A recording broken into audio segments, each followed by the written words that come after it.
In 2025, everyone and their mother has a bad opinion about the Portuguese League. After big money sales that ended up as flops like João Félix or Darwin Núñez, a heavy stigma grew aboard about our championship. But today is not about that. Today is about the other side of the coin. The failed signings we ourselves brought in, disastrous deals, millions thrown away, and players who left their mark but for all the wrong reasons. These were the biggest atrocities committed by Portuguese clubs in the transfer market. First, we're not going to start with a player, but instead a manager that caused two transfer windows that completely wrecked FC Porto's financial health. Health that in 2025 the Dragons are still trying to recover. In 2014-15, after the failed bet on Paulo Fonseca, Pinto da Costa handed the job to Julen Lopetegui. The Spaniard had won titles with Spain's youth teams, but in clubs, zero experience. Even so, he was given carte blanche to build his squad, and that's where the downfall began. Let's go through it. Bruno Martins Indi, one of the most highly rated centre-backs in Europe at the time. He arrived at the Dragão and magically turned into a donkey. His highlights, an almost own goal against Benfica and Porto getting rid of him for the exact same price they bought him. Adrian Lopes, tipped as a future striker of the Spanish national team. Bought for 11 million, sold for 1. Cristian Tello, a promising Barca winger, cost 3 million just to be loaned, but he came with a surreal clause. Porto had to pay the Catalans every time he didn't play. José Ángel, supposed heir to Alexandro. If you think Zaidu, Vendel or João Mário are bad, then don't even imagine José Ángel. He didn't defend, he didn't attack, it simply didn't. The following year, the waste continued. Gianelli Imbula, at the time the most expensive signing in Portuguese football history, but still he played like he was lost in a kickabout of dads versus kids. Then you had Alberto Bueno, Suk Yoon-jun, and of course, football's Johnny Depp, Dani Osvaldo. To be fair, there were also good signings in those 2 summers, Brahimi, Danilo Pereira, Maxi Pereira, but there was a problem. All of them had massive salaries, and almost none of them were turning to profit. Even decent players like Corona, Oliver Torres, or Layun ended up being sold for less than what they cost. The result, 2 transfer windows that left more holes than returns. But Porto wasn't the only club living through troubled times in the market. Sporting also had its dark era, somewhere between 2010 and 2013. It was an invasion of big-name players with little quality who only served to drain Alvalad's coffers. Among so many failed deals, one stands out: Elias. A star in the Brasileirão, seen as the newly Edson due to his career path, a player Sporting and Benfica fought over neck and neck. At the time, he became the most expensive player in the club's history. For Sporting fans, it looked like the right investment to bring the club closer to a league title that had been running away for almost a decade.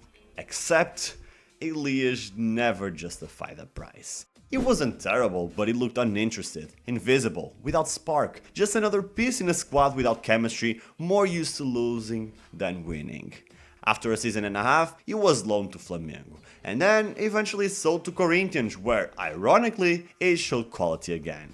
But Sporting only got back 4.6 million euros of the 8.85 million euros invested. But the most comical part was yet to come. In 2016, with Jorge Jesus already in charge, Bruno de Carvalho decided to bring Elias back. Another 2.5 million euros spent, and this time the flop was even bigger. Half a season, almost no minutes, and his last game ended in a red card. Sometimes appearances deceive. Still, their neighbors on the Segunda Circular have also gone through the same thing. Actually, even if the financial hit wasn't as big, I'd argue the disappointment was even greater. The older folks watching this might remember Santos in the 2000s. Yes, before Neymar, but well after Pelé, Santos lived an interesting era with young stars breaking out like Diego, Robinho or Elano. And their captain was Paulo Almeida. At just 23 years old, the midfielder many saw as a visionary playmaker, a future maestro who would compete for the biggest and most prestigious prizes in European football, arrived at Benfica. But he arrived overweight, didn't move the game and was a defensive liability. On his second start, Benfica lost the Super Cup to Porto. And on his third, they were knocked out of the Champions League by the powerhouse Anderlecht. From then on, it was quickly relegated to the bench, and the following year it was sent to the B team until it got shipped back to Brazil. At least, Trapattoni only needed 3 games to realize that despite the star label, Almeida had no quality to be a Benfica starter. Jorge Jesus, on the other hand, created a problem, kept it for a whole season, and ruined a career to solve it. Let me explain. In 2009-10, Jorge Jesus got his first big chance as a top club coach and was hugely successful. He stopped Porto's second ever penta with a super team made up of Cardoso, Aimar, Saviola, Di Maria and many others. But in goal, Benfica had the modest king, who simply didn't convince Jesus. So, knowing he would be benched in 2010-11, King refused to renew and went to Braga. To replace him came a player 10 years younger from Atletico Madrid's ranks, the promising, maybe future number 1 of La Roja, Roberto Jimenez. Except, during his time there, no one called him Jimenez, but rather Roberto Frangueiro. At the time, the most expensive goalkeeper in Portuguese football, he had a lower save percentage and a goalpost. And despite his obvious incompetence, Jesus kept him as number 1 until the end of the season. The next year, Roberto was let go and Jorge Jesus chose Eduardo, Portugal's national team goalkeeper, for the spot and brought in Artur Moraes as a solid backup the club didn't have the year before. But even though Eduardo only joined Benfica at Jesus' request, the coach almost never played him, which ended up costing him his spot as a starter in the national team permanently.